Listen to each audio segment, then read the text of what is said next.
We'll get started. All right, welcome everybody. It's been a cool bunch of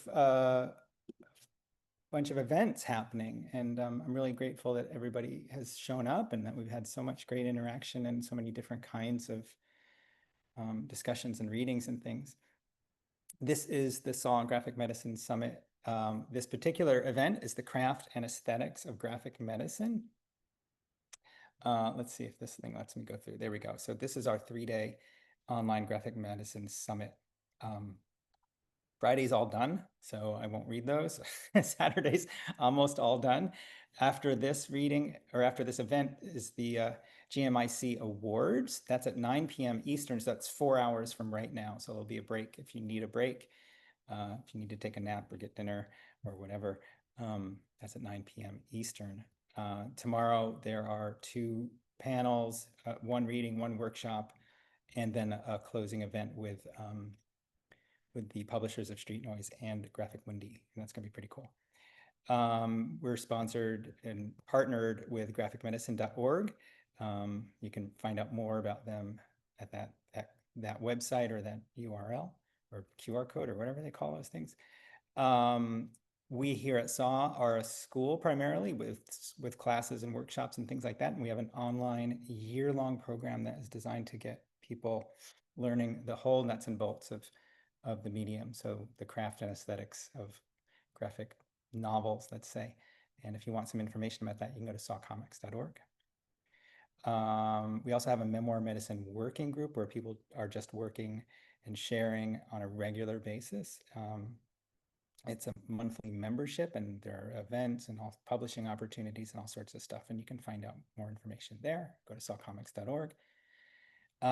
Just thanking everybody who donated. It really helps us put on these events and do all sorts of other things that have been good for the community and the art form, I think, in general. So there's a way to donate. So thank you. We are here for the Craft and Aesthetics of Graphic Medicine. I'm really excited because I love the craft and aesthetics of graphic medicine. I'll stop sharing. And I want to say thank you to our readers in advance. And if you need anything from me, or our presenters, let's call them, if you need anything from me, then I'm not forthcoming with, just holler. And that's Alanah and Gianna and Amanda and Lucy and Hugh and Annemarie. And so otherwise, we will just go into it. And like we've been doing with some of the other events, we've been putting the bios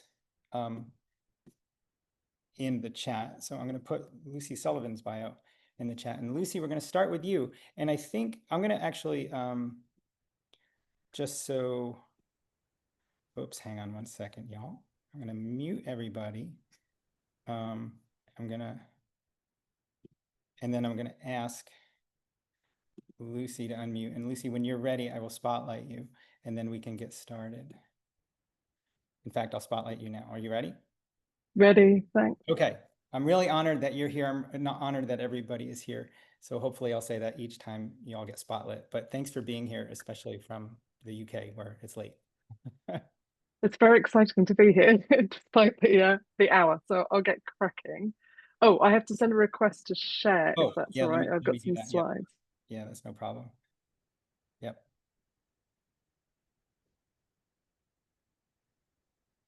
Are you able to do that now? Yeah, can everyone see that? Yeah. Lovely. All right, so I'm going to be reading from my graphic novel Barking. It was recently republished by Avery Hill in 2023. It's based on my personal experience of a grief-triggered mental health crisis in my 20s, but I've combined it with anecdotes from my friends and their experiences of kind of similar situations, along with some research and folklore to kind of give it a message.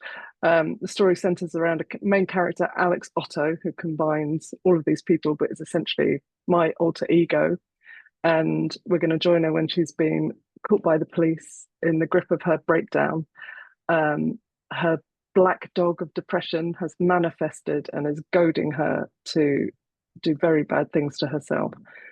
Police find her and she's been sectioned to the hospital. So I'm going to read to you from some of chapter 3 and all of chapter 4, but I'm just going to show you some images so you can get an idea about where we're at. So bear with me. I might actually just read it. October 25th, 6:05 p.m. You're stuck now. Crazy, stupid cow. You did this. They're going to throw away the key. You deserve this. I can't hear them. You should have jumped. You know she's going to be all, I told you so when she gets here. She can't speak. What the, I wasn't going to do sound effects, but oh my God. You can't be real. Time to see what's through the round windows for you. October 25th, 6:45 p.m. She started 72. You're on first special, preliminary SS, possibly BPD, medium to mild risk. Doesn't seem up to much so far. Baz, what does that mean? Special, cheeky cow. You're going to rot here, just like she did, waiting for you. You're a crap friend, Alex. You know that. All you had to do was show up. Not like she was ever alone for long, though. No, she always found company. I needed space. She was just suffocating, or it found her. Sorry, that went past. And when she returned, all black and blue, oh, what a mess they made of me. So to explain, it's a bit easier. Alex's friend died 18 months earlier. Her black dog has manifested, but also her dead friend. So she's sectioned. She's in the grip of this crisis, and she can see both her dead friend and her depression. This is in the ward. October 25th, 7:15 p.m. What? Not pleased to see me? Don't I look all right? It's a sorry sight. Who's going to care anyway? Don't lie. Your shitty, useless waste of a life. It's the end. You always effed it up. Good and proper, useless, stupid. Up. I'm always with you, Alex. See? I live here. And right in here. Always. Payback. You got to imagine there are alarms going off. I did get a sound effect for alarms, but just have to imagine it's going off. I'll be here in the dirty river, just like trash, jetsam, dumped, thrown away to rot.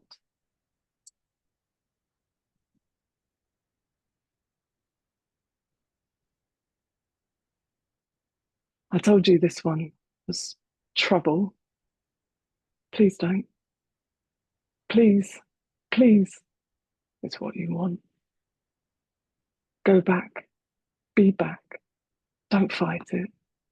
Look back here. And the sound of pigeons.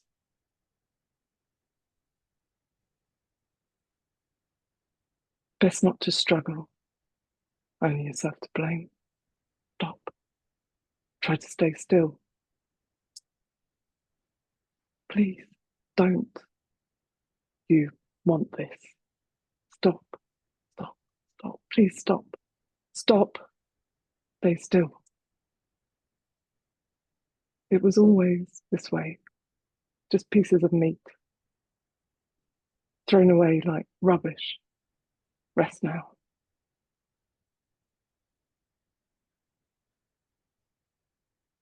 Really, Alex, all this fuss over me. I had no idea I meant so much. You were ruining my life. You still are.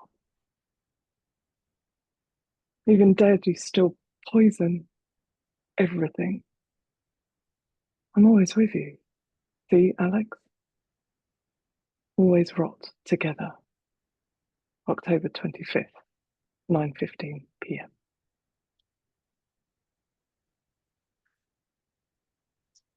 Sharing. So I hope that makes some sense. It's a really difficult thing to read out loud because my book's incredibly visual. And one of that main point of me reading that was because of a lot of research I found out about when people are forcibly restrained and sedated. It's typically happens to a high proportion to women under 20 years old and Black men.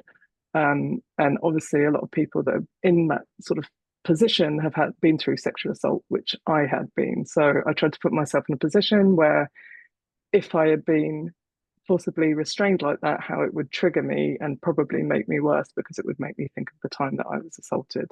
So I really wanted to get that across because I think most people don't understand that how triggering that situation would be, let alone how brutal it would be. So I really hope that wasn't triggering for anyone reading I was reading to or watching it, but I think it's a really vital thing to talk about when it comes to mental health care and how we treat people. Thanks very much. Yeah, thanks, Lucy. I think most people are muted, but I think collectively I can hear them all having a big exhale at the end of that. An intense read. Lucy, are you able to stick around for a Q&A at the end? You are. Yeah, Okay. sure. So if you have questions for Lucy or for any of our readers, hang on to them probably is the best thing to do, and we'll have a large a little discussion, a little Q&A at the end. And the chat was really active, and there are already some questions for you, but maybe we can address some of those at the end as well. And thank you again. I think we said that Gianna and Amanda in tandem would be going next. Are you going in tandem or just one after the other about the same project, Gianna? Oh wait, I'm going to give our readers co-hosting position. I don't actually see Amanda quite yet.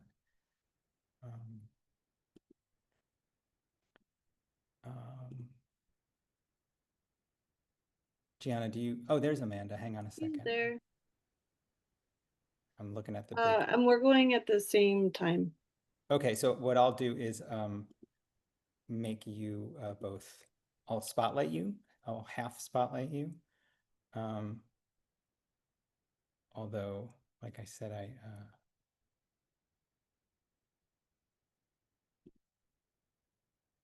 oh, Amanda raised her hand. That's how. That was the secret. Okay, so Amanda and Gianna, you've got a presentation, and Gianna, you read during our opening, and it was really amazing. And I'll put your bios in the chat, but I'm really eager to see your collaboration and what you want to present for us.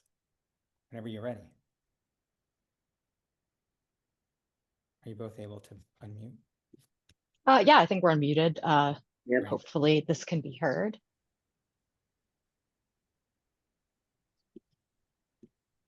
So just for context, Gianna and I co-wrote a chapter for a forthcoming book.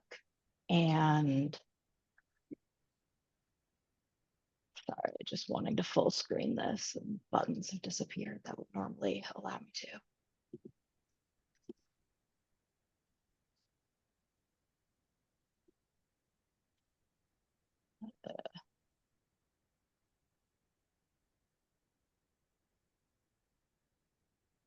Is it full screen right now? Yeah. Well, not yet. You can see the thumbnail You still. see those stuff in the I don't know corner. why they're still there. Okay, here. There we go. You could also do Command F. Oh, thank you.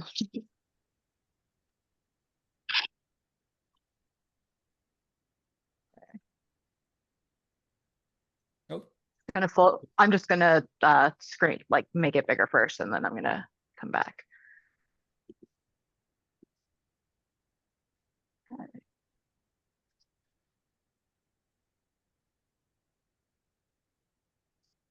There we go. Okay, so Gianna and I co-wrote a chapter. So we kind of wanted to do the reading of the comic elements from that chapter first, as it has like visual components that are a comic, and is also kind of like just an academic chapter about the patient experience and how that relates to graphic medicine. So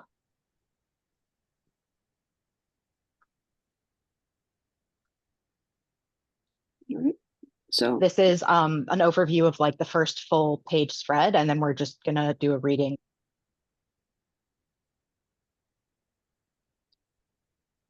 So The Patient's Game is our title.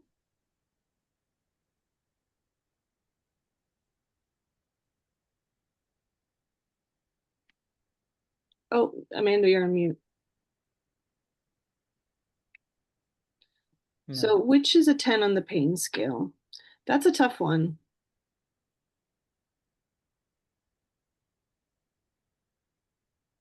Answer, all of them. Oh, you're on mute still, Amanda. Is she? Is Amanda muted? I see her talking, but I don't hear her. Oh yeah, you're right. Amanda, maybe it's an audio setting because we were hearing you a minute ago. We Maybe were hearing you a second ago. It might be headphones. yeah, that happens a lot.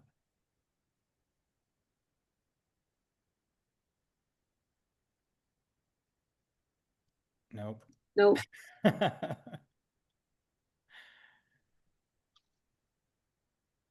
Gianna, do you just want There you go. Oh, There you... suddenly I'm back. Okay. Okay. Okay.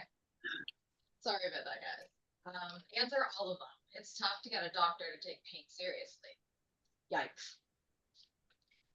I'm in pain. No, you're not. No, you're faking. Sure. Find your story in the graphic novel. No, like books on transplant, but here's one on cancer that I can identify with a lot, even if I don't have cancer. Finding a story you connect to helps you feel less isolated. Reading it tethers you to others out there who resonate with those books. Because dealing with illness feels infinite and overwhelming and scary. Comparing quantity of medical records should not be a contest that you enter. This is an overview of This the is page second 2. full page spread. So this one has no words. It's just kind of like a zoom in on my face with a kind of slight smile. And then the panel says, holy fuck, I'm in so much pain, with a bunch of other thoughts like, call mom tonight, go to the gym, laundry, work, kind of all being pushed aside because of the overwhelming pain. Question, use comics to share how you're currently feeling. And so this is a board, it's an actual representation of a board that was mined from the hospital. Oh, sorry, I skipped this panel. You're good. Instead, appreciate the journeys others present and learn from their testimonies.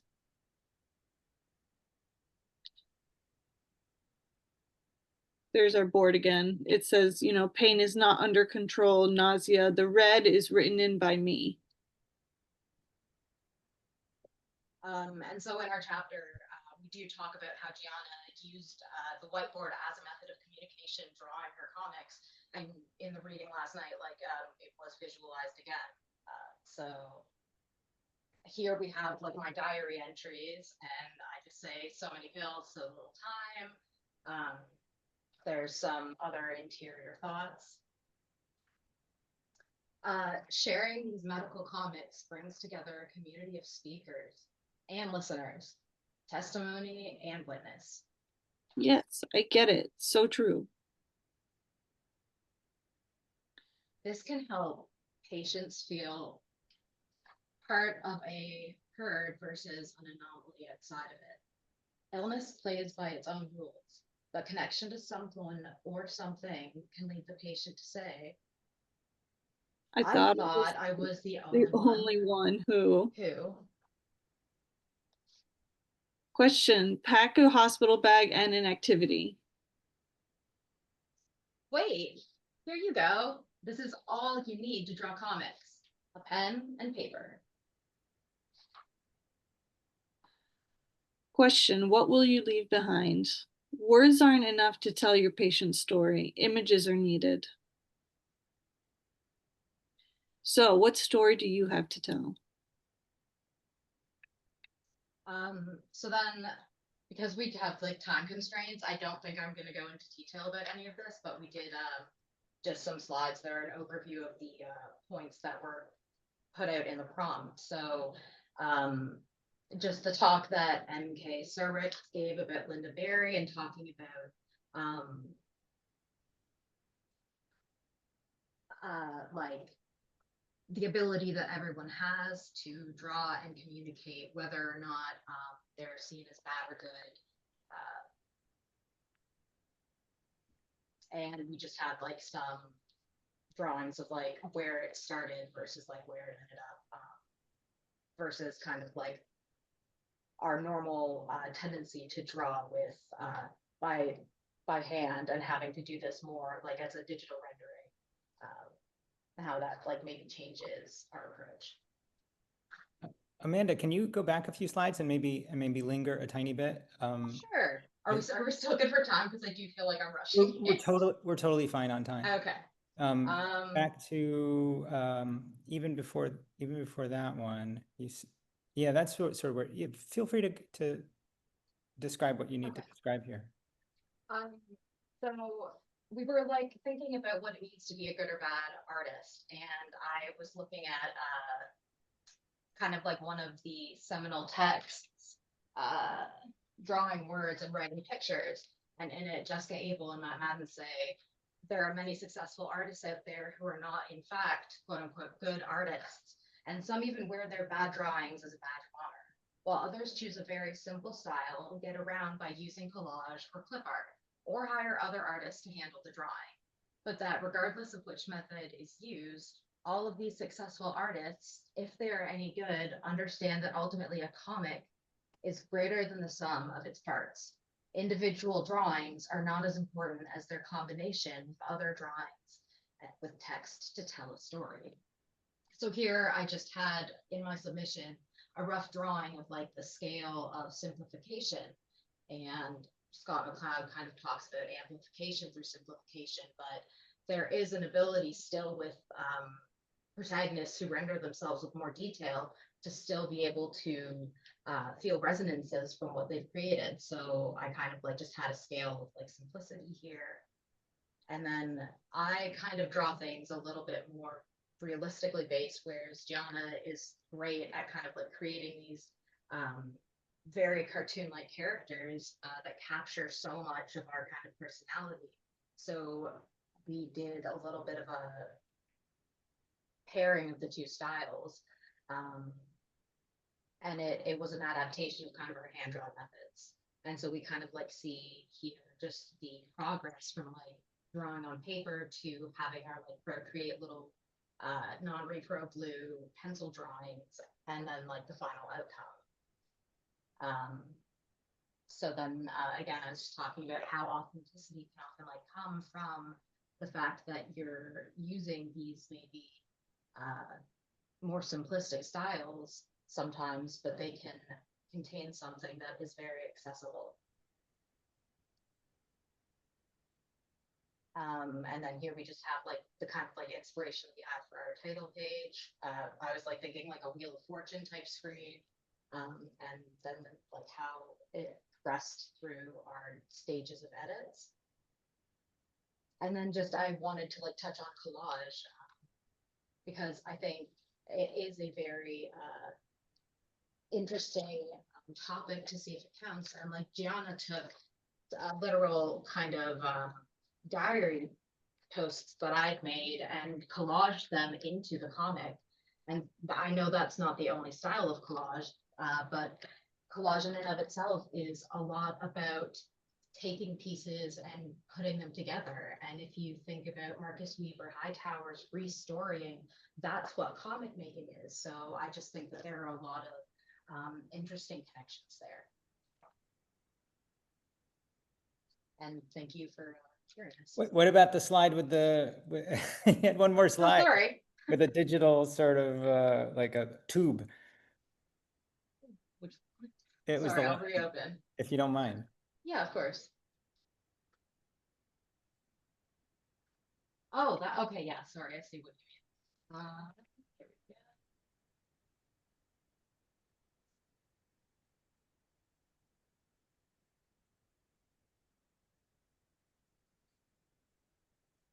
Yeah, so for the last one, I had read in one of the texts I'm using for my like dissertation research about the pharmacopoeia, and just because both of us have experiences with being on a lot of like pharmaceutical cocktails and just trial and error with the side effects, I kind of decided to draw this cornucopia spilling out with this medication, and Gianna's characters there like really just capture like this running away in fear of like an onslaught of kind of like the biomedical treatment of patients.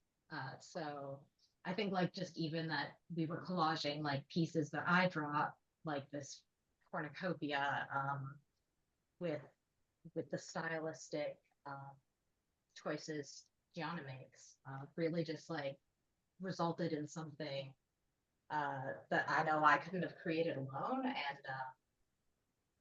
just I really valued the experience of collaborating. Wonderful. Yeah. And then someone asked, how did you collage the pictures into the comic strip? So we used Procreate for, you know, putting everything, transferred everything over.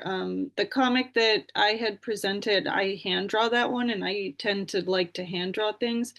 But we, you know, merged our styles into a full digital, you know, representation of everything.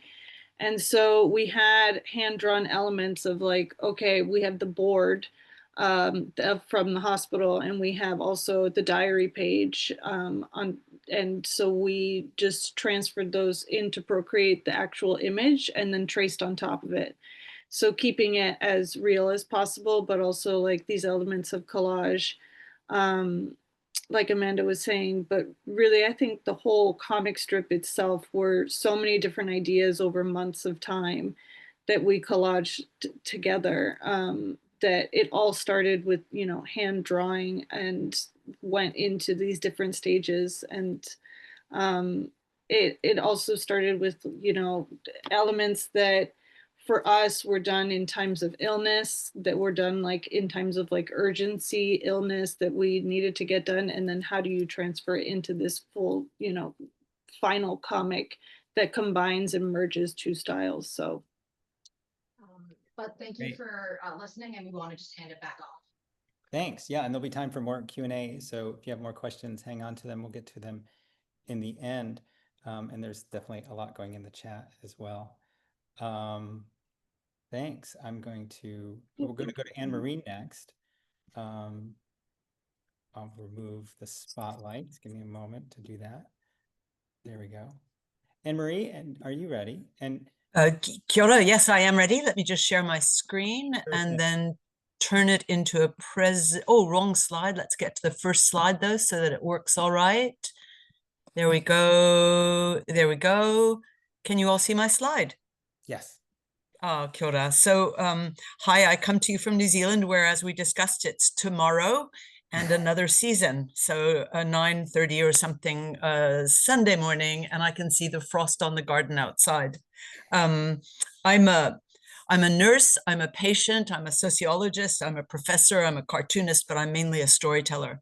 And that's why I was kind of so excited about the opportunity, and thank you for accepting me into this panel, Tom. But I'm doing it a little bit professor-ishly with a PowerPoint and, you know, assertions and arguments and that sort of thing. I'm going to argue that it's not the beauty of the art, but the quality of the story that matters most in graphic medicine. Now, self-disclosure, I'm a cartoonist who can't really draw, and every time I draw a hand, I have to look to see what side the thumb is on. So I've got no formal training. I became a cartoonist during lockdown because I had to keep my younger grandchildren entertained. We were kind of strongly locked down in New Zealand, and it was nerve-wracking for the kids. So I started drawing pictures with crayons. While there is beauty in wonderful art on its own, I believe it can't do the work of graphic medicine. Beauty is not enough, nor is simply adding words. That doesn't actually cut it. And even the idea of sequentiality, the idea is that if we made a series of pictures and they tell facts, that's not enough to make a graphic medicine effective in my mind, because, says Annemarie, graphic medicine relies on the elements of narrative as much as it does on the visual things. So what are those? There's the setting, there are the characters, there's the plot, there's the conflict, there's a theme, and there's a narrative arc. And those are technical terms that are all part of what we learn is are elements of narrative, and we see them in most creative processes. And I think it's actually that which makes graphic medicine publications successful. Of course, adding to it the specifics of a language. So just as there are, when you were talking about pain scale earlier, I put in the comments, do you know the utilise piece on pain scale, which is just such a gorgeous thing, and it uses other elements than do the graphic artists. We use things like visual and verbal metaphors that are of this world, the world of graphic artists. So special effect lettering and dots and thought balloons and cross hashing and you know, so forth, white space, interruption. So you add that to your narrative elements, and all of a sudden you've got something fairly powerful. So what do narrative elements look like in graphic medicine? And these are three of my favorites. You see, I read some in French and some in English. It's such a wonderful thing. French is my home language. And don't know if you know, random fact, 20% of all books sold in France are graphic. It's just an amazing, amazing thing. But anyway, what makes these books so powerful is they set the scene, and not just with statistics. They create characters with whom the readers can identify. They identify actions and outcomes, and they have these narrative arcs that really have purpose. So they're more than just descriptive or expository or chronological. It's more than just putting first this happened, and then that happened, and then the other thing happened. They include the conflict, the contest, and the setting, and the plot, and all these elements, which I think are so important. And not just in long form. If we look at infographics, we have a similar thing. They're telling a story as well, telling a story about a key message. And of course, there's beautiful art in these ones. I haven't chosen them very well. The point was really that it's not the quality of the drawing, and yet here we have beautifully drawn images, but that's not what makes these particular infographics good. It's that they contain a key message, they have takeaways, and they tell a great story. Here's an experience of telling stories. This is my recently published book called The Tear Bottle, which is a graphic story of love and things. And when I started writing it, here's where it came from. My grandson, Luca, who's now taller than me, was sitting on the rug and he was crying, and I brought him some tissues and I tried to distract him with the story, and I gave him the story of my grandma's tear bottle. Luca, my grandmother had a tear bottle, you know. And he sniffed and said, well, what's a tear bottle? Well, I don't know, a bottle for tears. All I knew is that we all knew about the tear bottle, but we didn't really know what it was. We just knew that that was what it was called.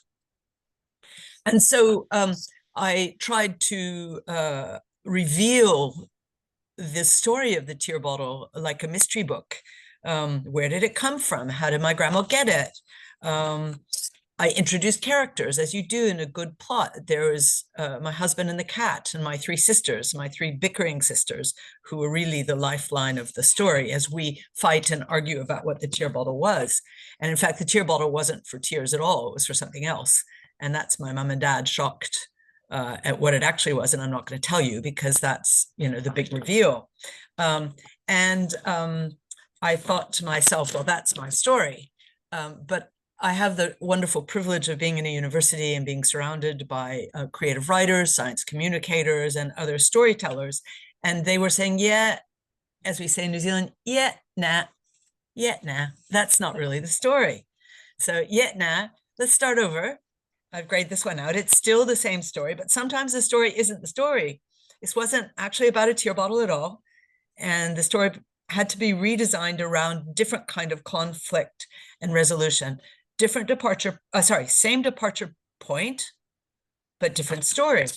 So as I worked with it, I realized that the theme was about grief and guilt and letting go. What role do family heirlooms play in this deep emotional space?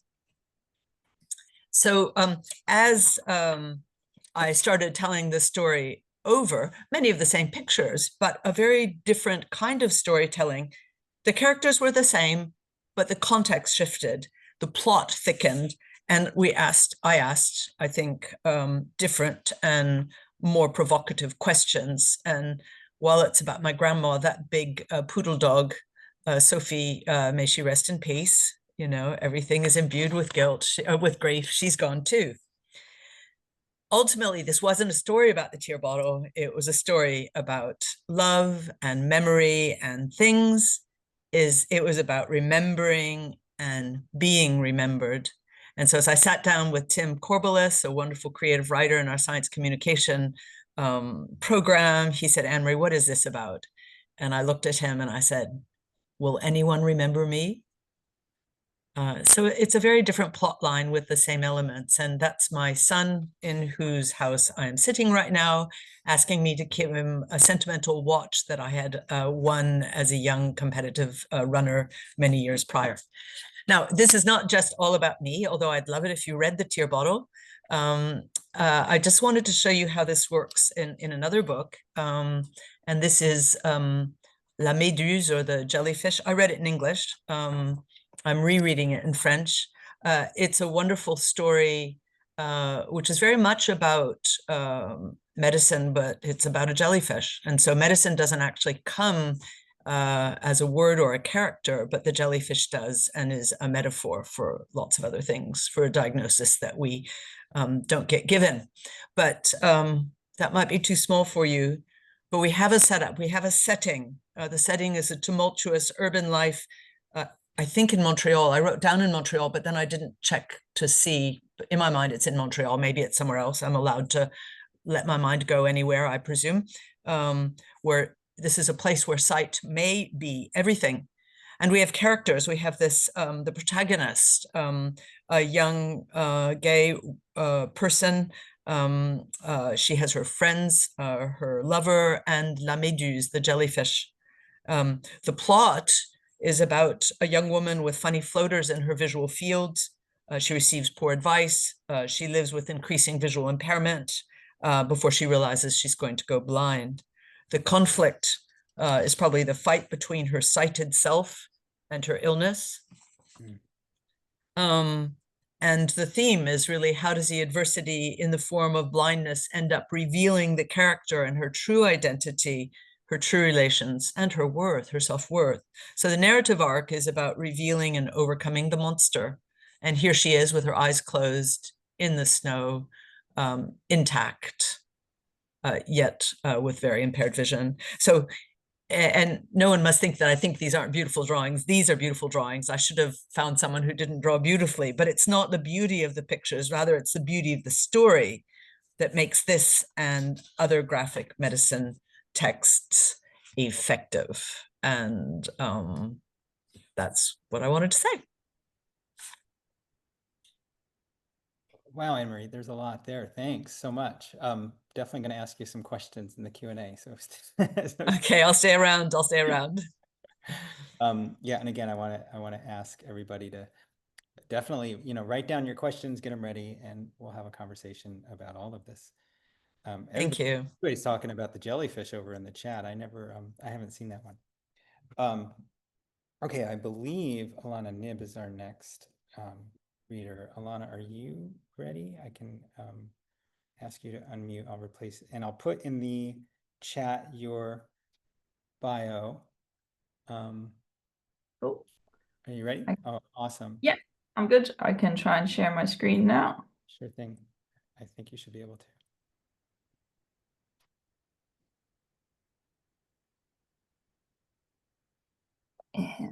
See if I can get it full screen. Does that look full screen to you guys? Now it does, yep. Okay, sweet. Kia ora, I'm also in New Zealand. I'll start my little stopwatch so I don't go over to time. Hello, my name is Alanah Knibb. I am a science communicator who specialises in creating comic books, and I'm going to talk specifically to you today about this comic 3 Nines Fine, a comic about brain health that I released last year. The comic has received a couple of mentions, the bronze medal for graphic novel from the IPPY Book Awards and finalist in the National Indie Excellence Awards. And it was funded by Alzheimer's Research UK, and it was a collaborative project. So we had a science advisor, Dr. Angelica Zarkali from UCL. I was the writer and illustrator, and the original story belongs to Amatola Thomas, and that's because it's a biography about her experience with young onset Parkinson's disease, and she was diagnosed at the age of 35. Not pictured here is the focus group we also incorporated because the comic touches a lot on dementia. So we wanted to include more lived experience. So we wove that in with a focus group as well. So the main aim of the comic was to raise awareness of how to reduce your risk of developing dementia.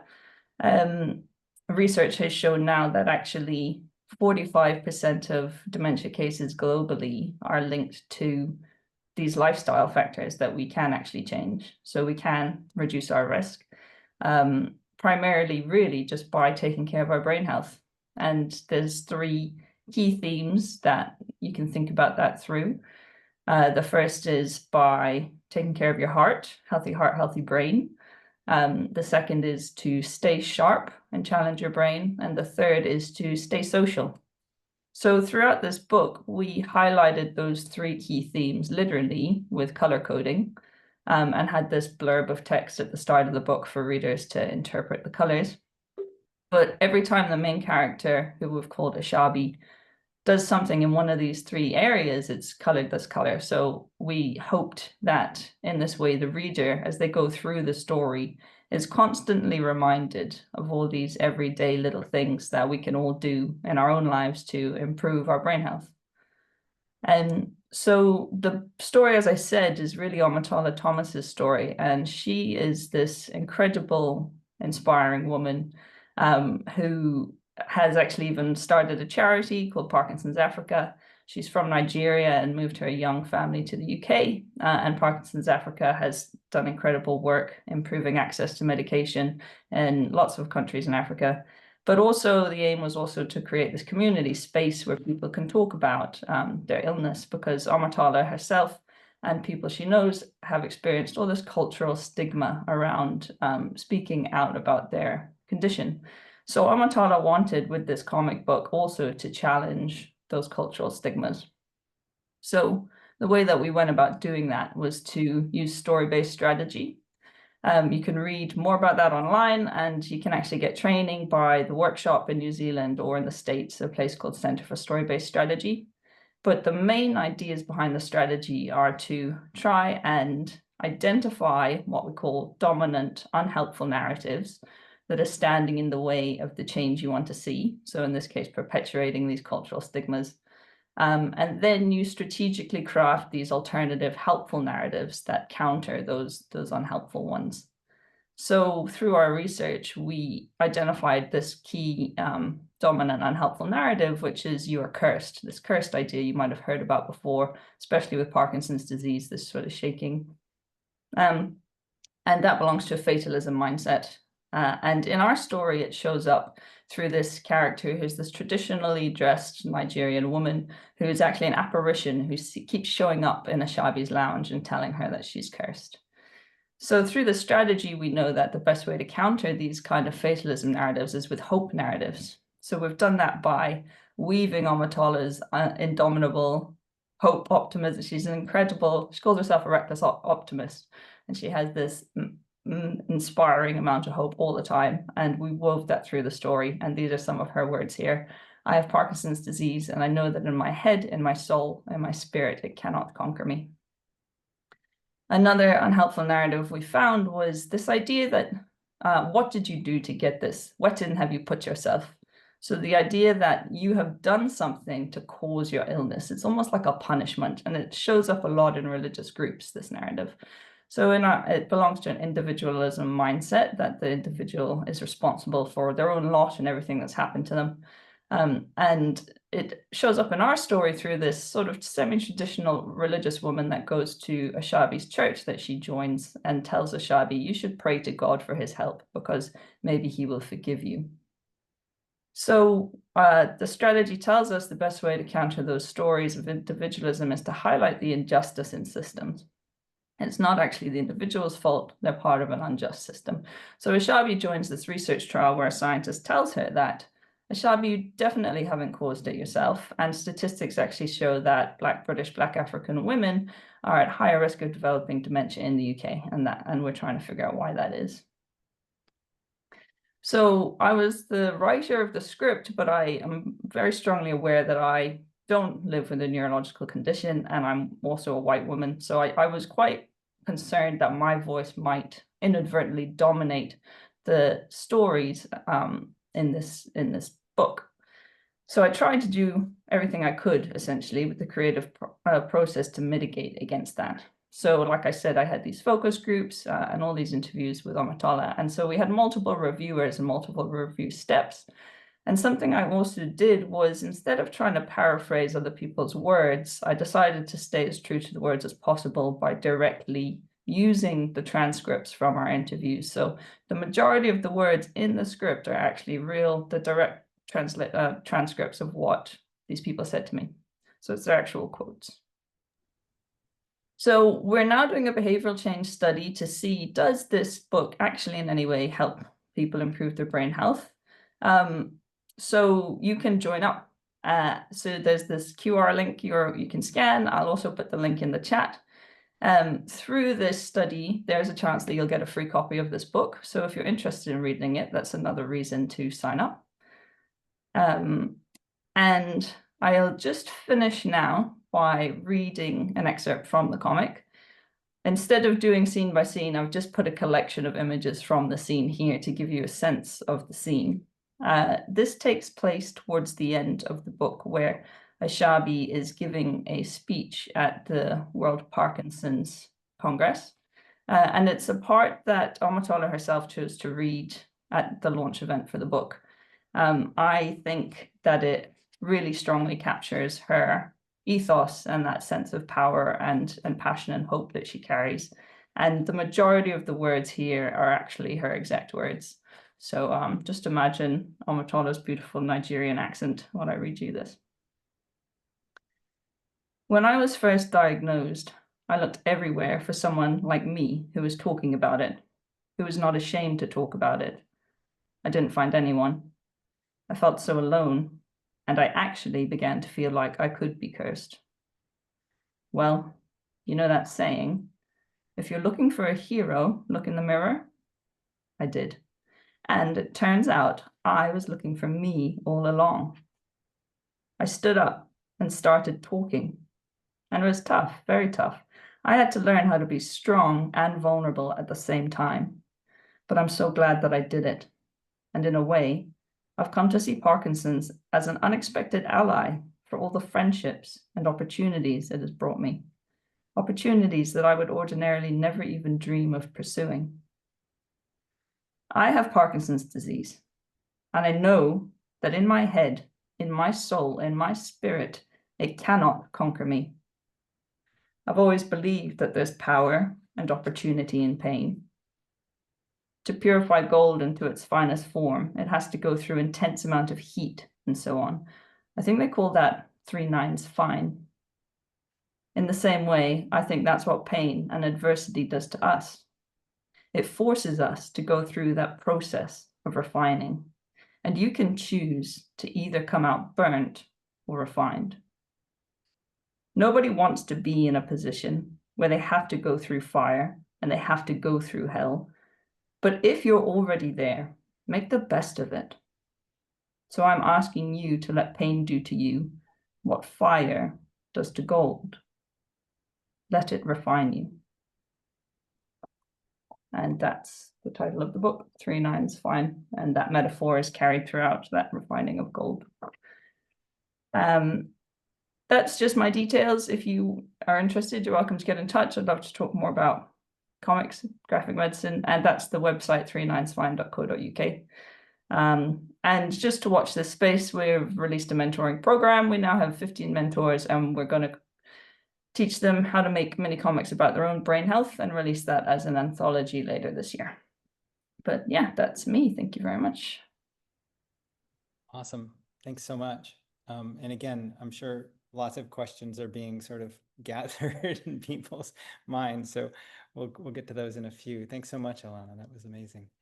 Our last presenter, I think I've got it correct. It's Hugh D'Andrade. Hugh D'Andrade. Thank you. Right. Yeah, I usually say D'Andrade. Yeah. Okay. Thank you. And you're coming to us from the States, I think. Yeah, so I'm in Oakland, California. Okay. And I'll put your bio in the chat. Thank you. And you should have the power to screen share if that's what you're planning on doing. Yeah, I'd love to. Right. Let me just do that now. Let me replace Spotlight. There we go. I didn't do that. Okay.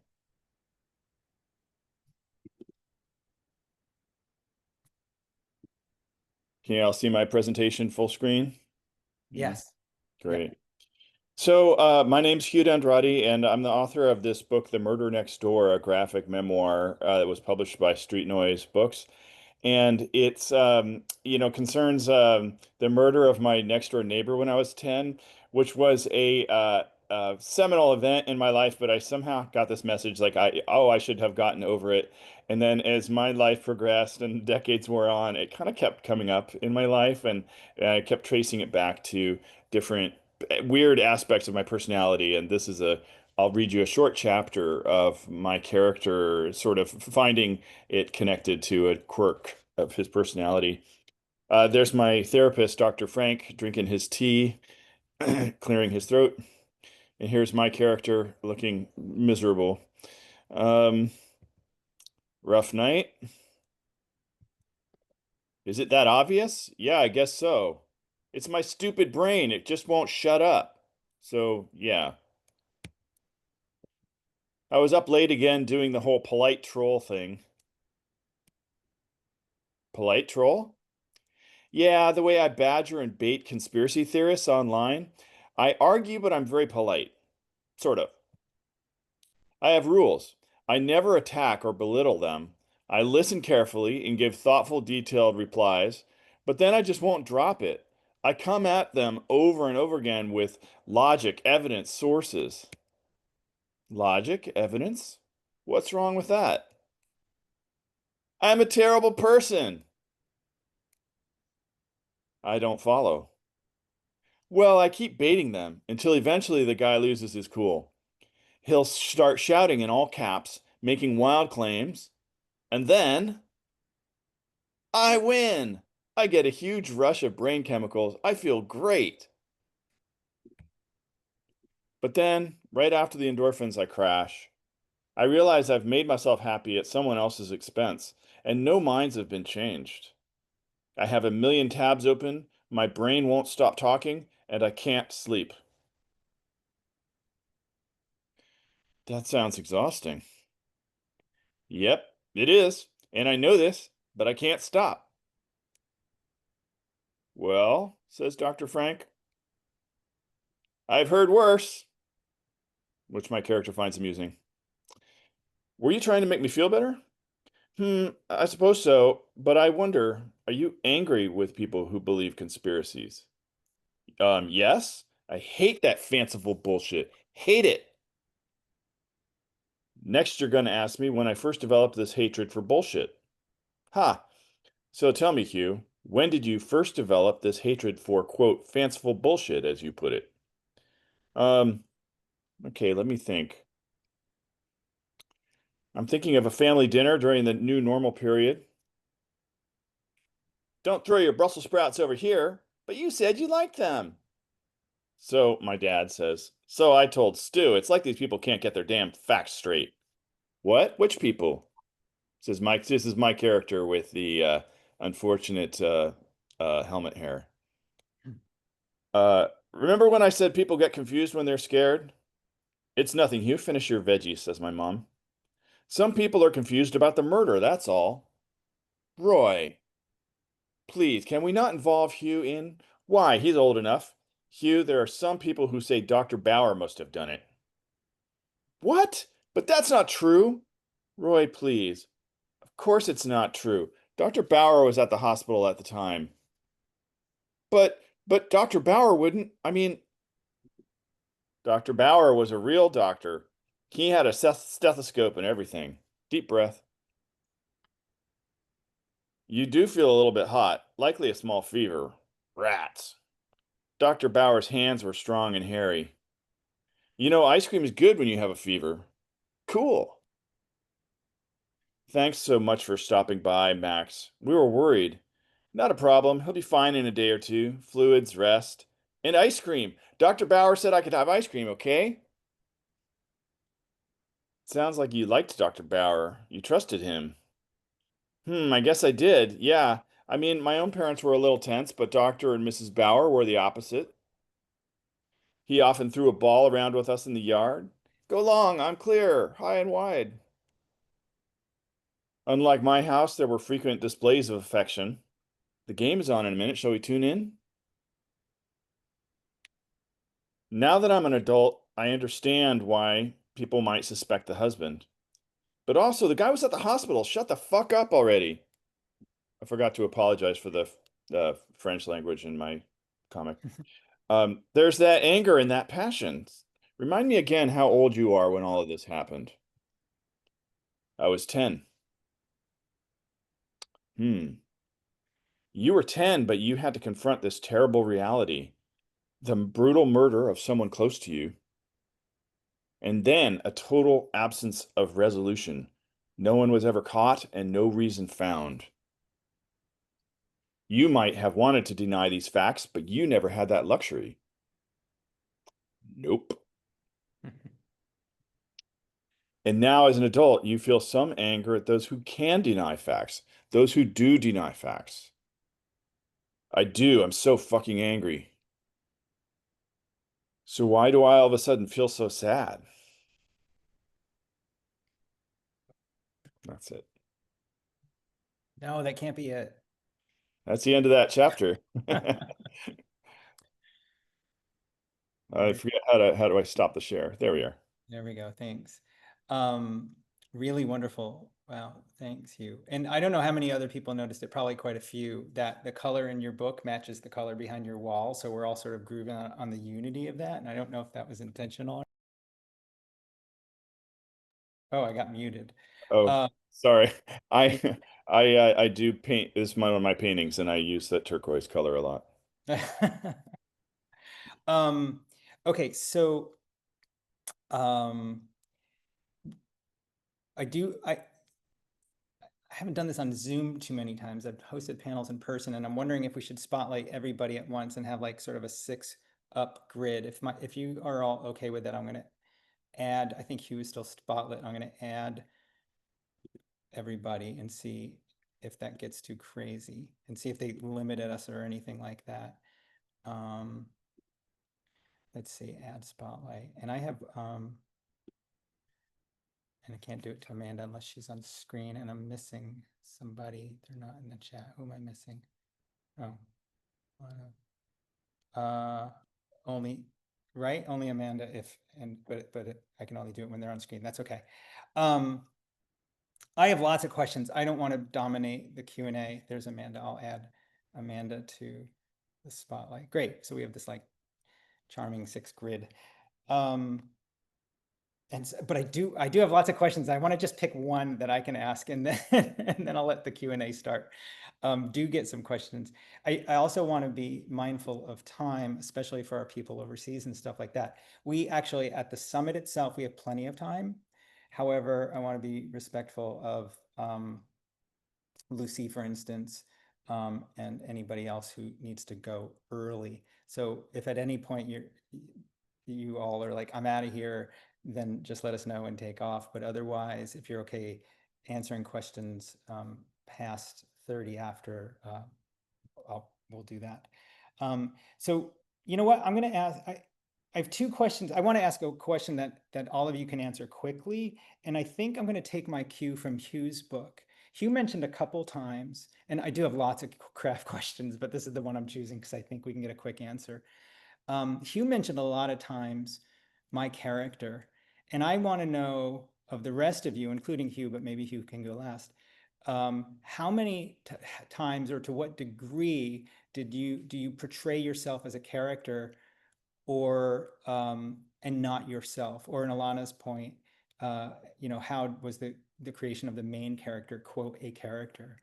And you can go in any order that seems reasonable. Who would like to start? No one would like to start. We'll have to go to Lucy. I will, because I'm bold.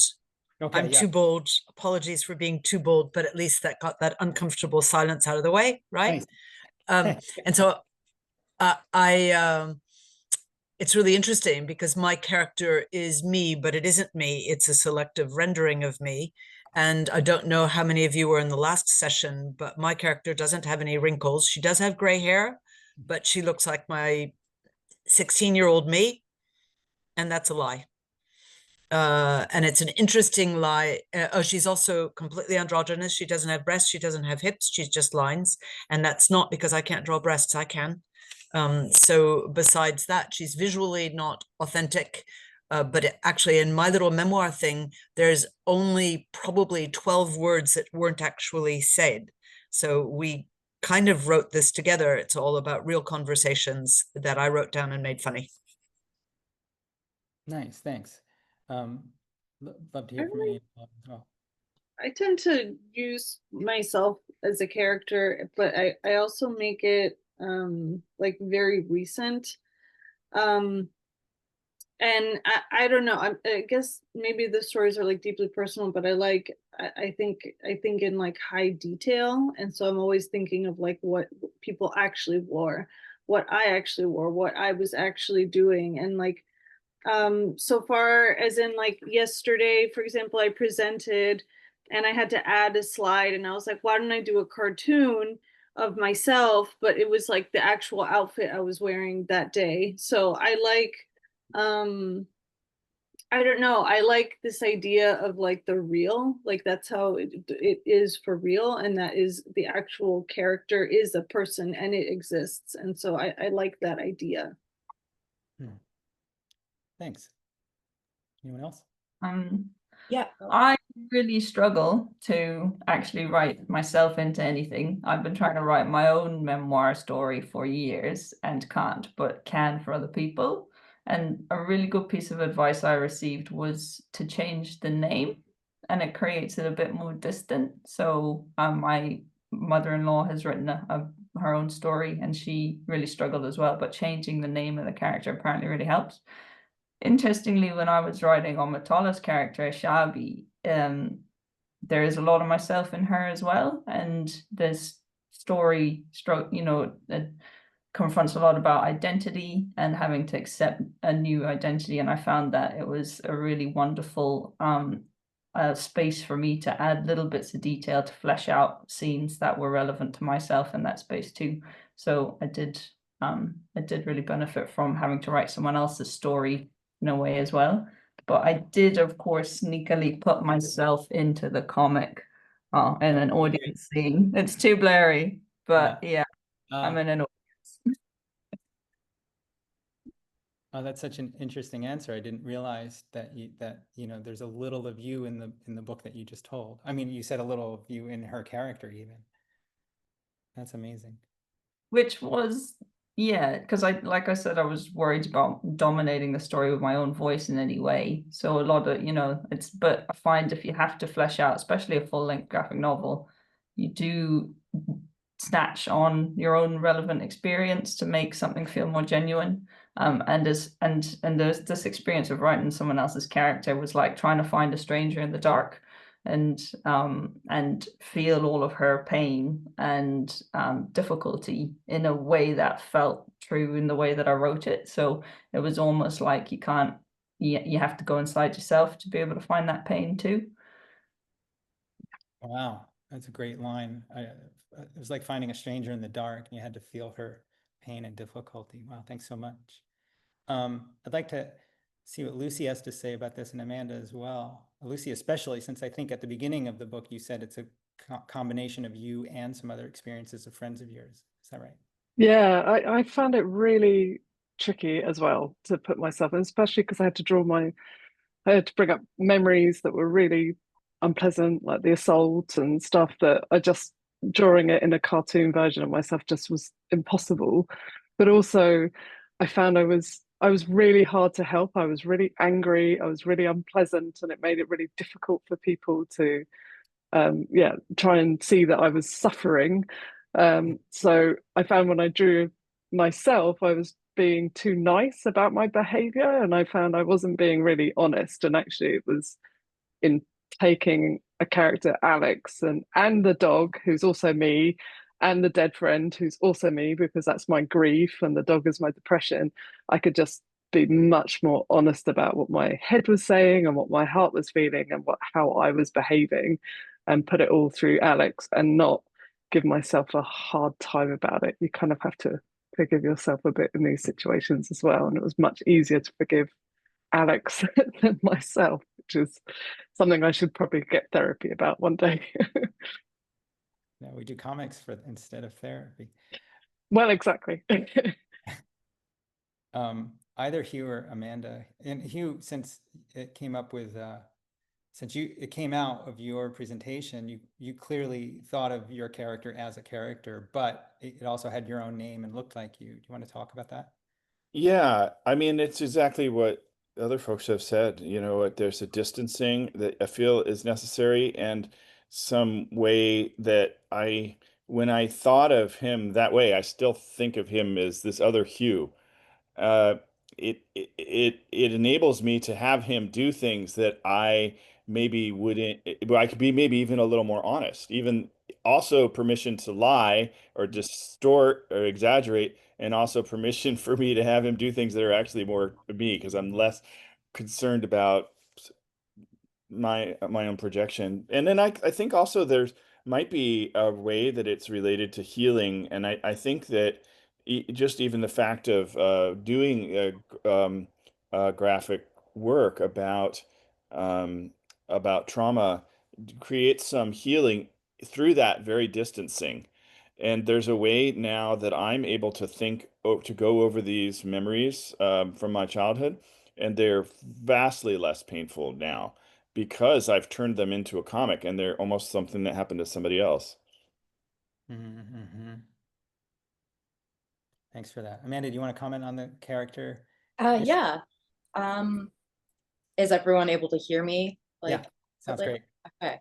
I think that there is in terms of my past writing, a lot of it has been centered around authenticating the patient as a valid voice in the medical experience. So there had to be kind of an emphasis on myself. So there was repeated emphasis on my patient files and kind of trying to make it about as realistic as possible, but still make it so that it could be widely applicable. And I think that comes up often with graphic medicine text, because you see such a huge array of representation. And I'm thinking of Bipolar Bear by Kathleen Founds, and how using the fable really, really captured for me such a great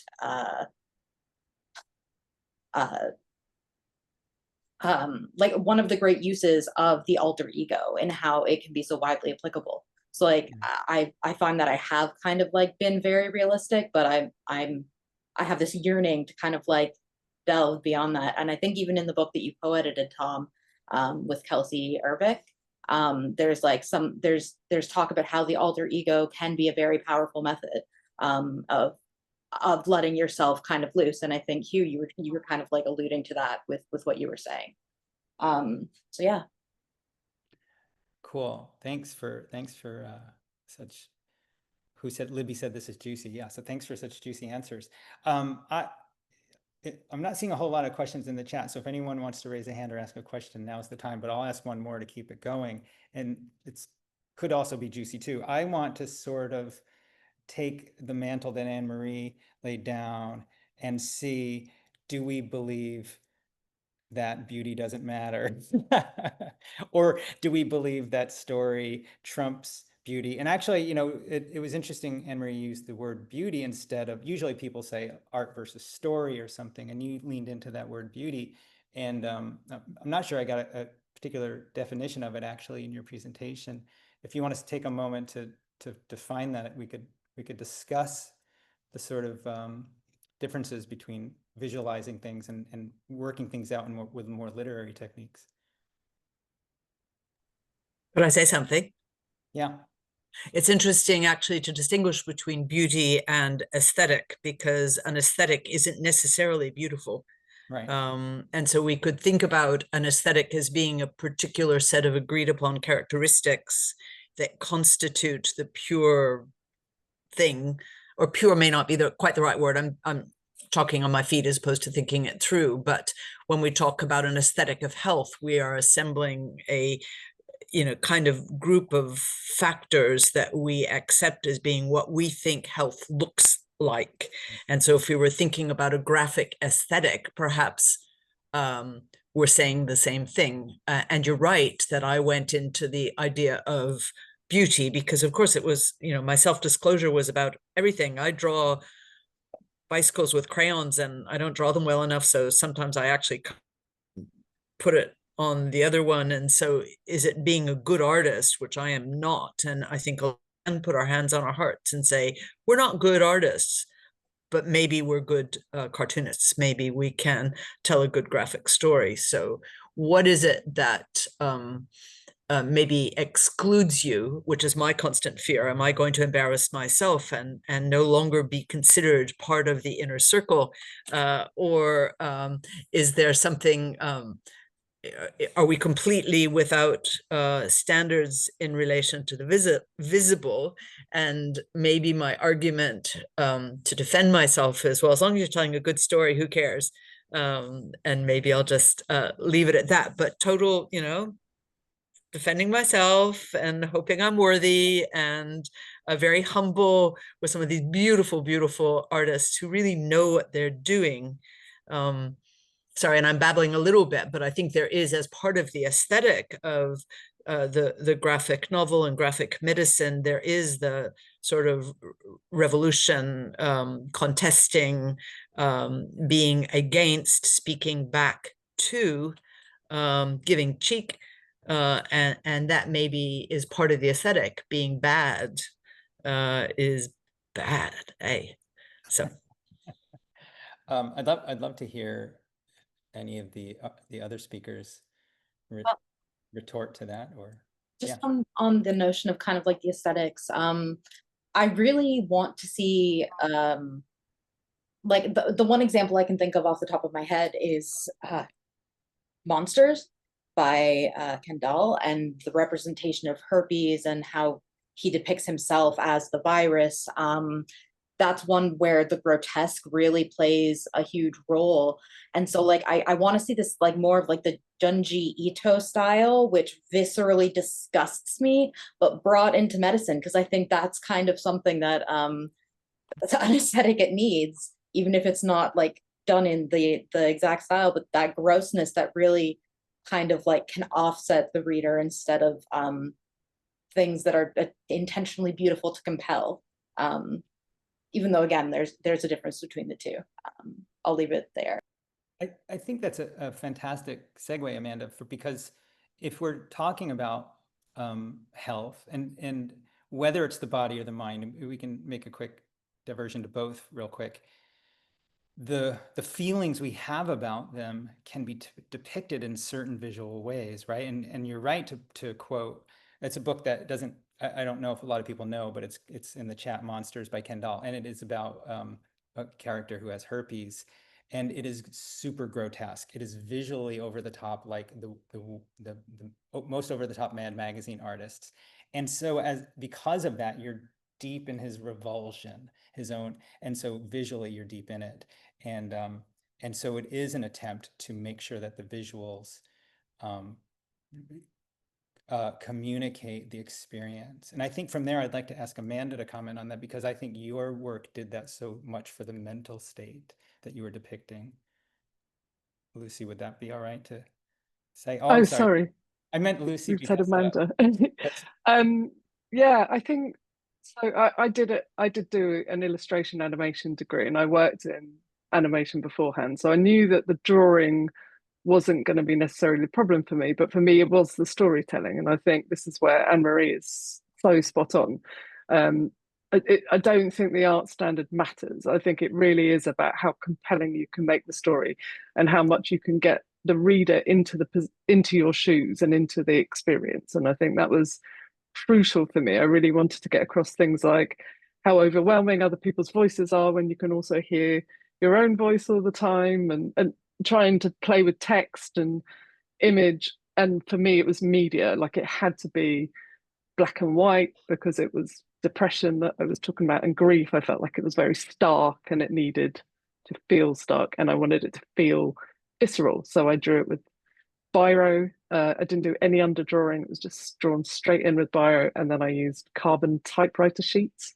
So it was a very physical way of drawing, and I did it all automatically. So I didn't really plan out what I was drawing. It was just very much like an exorcism in ink onto the page to just really try and be very emotive with it. And I think that helped it to be better storytelling, because it made it more honest and it made it more visual language, rather than me sitting and writing down, oh, how did this feel at the time? I just sort of went, well, it felt like I was floating over here, or I was 10 yards away from everyone else who was over here talking at me, or, you know, just trying to find these different ways. So I think don't worry about how you draw anything. You don't have to be a great artist. You don't need to do degrees and stuff. You need to just find the style that suits the story, suits the topic, and I think you feel comfortable with, because if you're comfortable with drawing it and comfortable with how you're expressing it, then you're going to bring your readers with you as well. I hope that makes sense. I think so. Annemarie, is that a hand up? Is that yeah, that's my hand up. And it was just to say, Lucy, yeah, but your drawing, you know, is fabulous. And I think that while we're on the same page and agree that story matters, I wish I could draw like you, because story and good drawing matters even more. So if we were making a mathematical equation, get the story down first. And like you said, do what I said. But if you can do both, wow. If you want to improve your drawing, my whole degree was based on one book I found out. So there's a book called Drawing from the Right-Hand Side of a Brain, because drawing is actually, it's Betty Edwards, it's a really famous drawing book. Drawing is a process, and I taught life drawing for a decade. It teaches you how to change the way you look at things and understand what you're looking at, and that will help you draw better. So check out that book. It's little exercises you can do all the time, and it will hugely improve your drawing. Annemarie, your chance to recommend a writing book. Oh, I like yours. I got yours on writing memoir very, very early in the piece. And what was so powerful was not so much I thought I could do it by steps and instruction, the way you set it up. But no, I'm too resistant. I think, however, it was one of the best collections of memoir references that I could find. Like, what a powerful collection, and of course thought-provoking ideas. So you didn't pay me to say that. No, but it was quite important in my early sort of, how do you tell a story? Because And I think actually another thing, what we think we have as stories isn't necessarily the story. Just as you saw, I had been trying to tell stories, and then I got gifted the story of the tear bottle because it just happened, and it was like, whoa, this is interesting. And you, of course, had a very, very powerful, inciting event that had to be told. But the process of your influences brought to other people's attention was really good for me. No, that's really nice. Thank you, Annemarie. I think Hugh's got a response to that, and then we'll go to Lori's question. Yeah, and you know, I wanted to second that idea that we it isn't so much the quality of the image or the whether it's well drawn. And but I do think too, though, that there is, for the purposes of your story when you're working on it, there is a good there is some drawings that you throw away and others that you keep. So then I don't know what is that, you know, like I sometimes had to first I had to let go of all of my art training. To do comics, I had to throw all that bullshit away of like, oh, I've got to draw things anatomically correct, and I had to forget about that and relearn how to cartoon, which is different than illustration and different than drawing. At the same time, there is some purpose to, like, you're gonna select some that you use and keep, and they have the right voice. So I don't know what you call that. If it's not like quality, like being quote unquote better, it's more, is it more authentic? Like somehow some drawings that we create are more authentic or more true to the story. And those ones I kept. And then the ones that felt fake or inauthentic, I would throw away. I don't know if others had that happen. Big time for me. Alanah's got a response to that. I want to make sure we go to Lori's question too. Go ahead, Alanah. Just quickly, yeah, I think, and this is like is where my brain was going with this conversation. I think it's about how it's not just the quality of the story or the images, but it's, you know, like how people interpret your work. And I think that's part of that sense checking of choice in how you portray something. It's because, sorry, it's a bit abstract, but like, you know, if you think abstract comics, or even like Zara's comic Coma, about which was at the Graphic Medicine Conference last year, it's very interpretive and there's almost no script for a lot of the image sequences. So, you know, the quality of the story, I think there's also a scale that we look at about how open to interpretation is it. If you've got an extremely explicitly stated story, and then if that story is maybe not written very well, it's going to be maybe not a great experience. But if you've got a very open to interpretation piece, you know, like abstract comic or a very visual comic with very little words or something, then the reader can sort of take out of it their own experience of the story. And I think that level of authenticity that you mentioned, Hugh, is maybe also about just bearing, like, it's like that constant relationship between the work you're creating and then the reader's interpretation. And that's, for me, how I feel like I choose, you know, like the expressions on people's faces in the scenes and things. It's about trying to communicate in such a way that it still has a sense of open to interpretation. So I don't know if that made sense, but that's what I wanted to add. I think it makes a lot of sense. Gianna, you have a response to that? Yeah, I was just thinking before about a few other comments being made about the different drawings that Hugh was saying about like different drawings getting thrown out and which ones you choose. In my stories, a lot of them relate to events that happened in, like, you know, my health life. So in my medical life, something happens and I'll write down the idea immediately.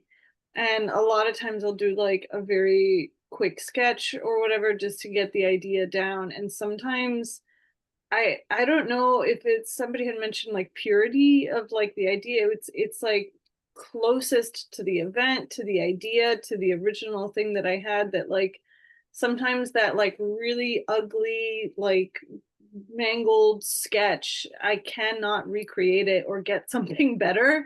And I'm like, man, I cannot get that one line in that way again.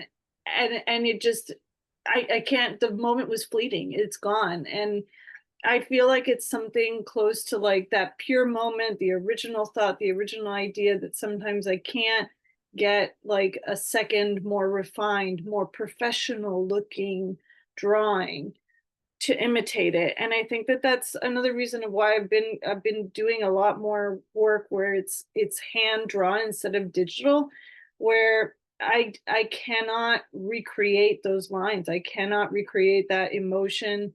Like, you know, even if it's just like a circle with two dots and it's just like kind of staring at you, I can't recreate it any other way. And I can't sometimes recreate it like better the second, third, fourth time I draw it. So I think that there's something interesting that has to do with like if it's like a health situation, because that's kind of all that I can really speak to, of like there's something about being close in the moment with the emotions raw and pure in their original form that like directly translates to the hand, to the comic, to the drawing. And like I think that that is a very special magical moment for graphic medicine comics. It's something that like no other form of comics has. It's, I don't know, it's magic. It really is to me. Awesome. Thanks, y'all. Let's take Lori's question. Maybe that'll be our last question. Lori, you can unmute. Do you want to ask? Sure. I was going to ask about putting this idea of beauty, which can be defined in so many ways, in brackets. When I listened to what people were saying, and this is before Hugh spoke, I had thought of this term. What I was hearing as the aesthetic that seemed emergent to me was this idea of authenticity being really central to people. And also, maybe because it's medicine and care is involved, there seemed to be some intention toward the dignity of the subjects. And that might not be true for other kinds of comics where we're trying to laugh or we're trying to do other things. But I guess any place where there's care or you know, maybe all comments should be thinking about dignity, but this idea of things being alive and authentic and somehow cognizance of dignity informing the work seemed to be what I was hearing, rather than how skilled someone was as a writer or an artist or whatever. I don't know if people feel that dignity is something they think about, but that was what I heard. Sounds like Anne-Marie's got a response. I always have a response. But Lori, I think that's a really great comment. There were two words that you used, and there's one word that I find slightly problematic, and the other nurses in this group may or may not agree with me, but it's one of the critiques that I make of nursing, and I make fairly strongly. I think dignity is very different from care. And I think care is a very fraught term. And I wrote a little note when Elvis was speaking about the difference between caring for and caring about, because I think sometimes caring for can bring with it a kind of sanctimony and a kind of disempowerment, which I find deeply problematic. And so I kind of, you know, with my students, I'm kind of trying to get them to think deeply about the words they use in relation to the things they do and what baggage a word can carry with it. And so I think dignity is very powerful because it allows you to care and preserve without disempowering or usurping or presuming or paternalizing or infantilizing. And so personally, I like to step away from the word care, and dignity is a beautiful alternative. Great, thanks. Amanda's got a hand up. Yeah, I'm not sure if I differ entirely. I think there are parts of what you said, Anne-Marie, just to touch on that I agree with, but others that I'm not sure if it comes from the fact that I'm on maybe the opposing side of like being in the hospital, but dignity for me, like it often comes with in comics that I've seen in graphic medicine specifically, on the patient side, trying to reinsert dignity into our kind of like lives. So one example that really strikes me is in Nervosa, because the care that the protagonist is receiving, she often shows how the nurses are either, like there's one scene where a nurse is reading a textbook on nursing and tells the patient when she asks like for some kind of interaction, like, no, I'm too busy studying for my test, when like the practical care would be kind of like more. So there's all this kind of there's a lot of emphasis on like the little micro interactions and how that can affect the patient like on a huge level. And so I think that kind of touches maybe Laurie on how maybe the dignity like is represented in terms of reinstating a voice that's not often heard. And with a lot of these texts, I find that that's a common thread where they often like touch on journal entries that they've made in the past, like in that moment where something happens, and then that becomes like the inspiration for the story coming out at a future time when they're able to process it. But yeah, I will stop there just in case I do end up rambling. Lucy's got a real hand up instead of a Zoom hand. Yeah, I can't remember how to do the Zoom hand. Sorry, I don't do it very often. I can't find it. Very amazing points though. I think there's also with the dignity side of it, Laurie, is a sense of responsibility if you're talking about an experience that lots of other people have gone through.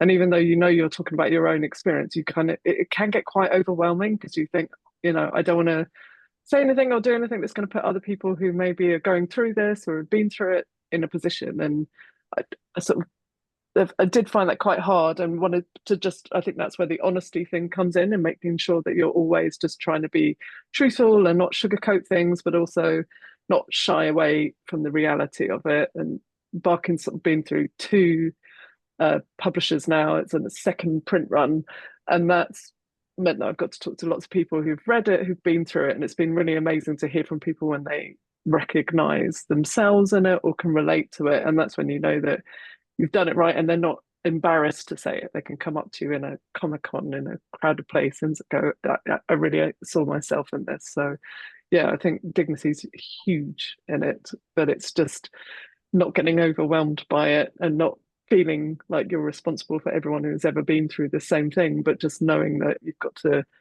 keep in mind that someone else is going to maybe use it to explain to someone how they felt as well. So yeah. Well, we're at 90 minutes and like all good panels, we could probably go on for 2 more hours, and there's not a bar or a cafe we can all decamp to and continue, I'm afraid. Does anybody have any of our readers have any last thoughts that you want to put forward? Otherwise we can sort of make our way out. I would like the readers, since we didn't post a lot of links, if you have a book currently in print that somebody should buy, put the link in there. The only one I managed to grab was Annemarie's, which I'll put right there. But are there any last thoughts from any of the rest? You've all done great work, and it's really been an honor speaking with you all. I really, I do wish we could keep going for 2 more hours, but no one wants to be on Zoom that long. I'll recommend, I did have a couple quick questions. Lucy, your book's in the second printing, but the first printing was quite a few years ago. How long ago was the first printing? Yeah, it was a 10-year book to make, and it came out 2 weeks after the first lockdown in the UK. So I ended up having to launch everything online because of COVID. So, and it was with Unbound, who I don't know if you've seen on social media, they've just gone bust. And yeah, it was a very complicated publisher. But I'm with Avery Hill now, who are amazing. And they also print and distribute in America and Canada. So you don't have to pay big fees for it. You can find it in shops over there. And yeah, second print run. So I'm thrilled about that.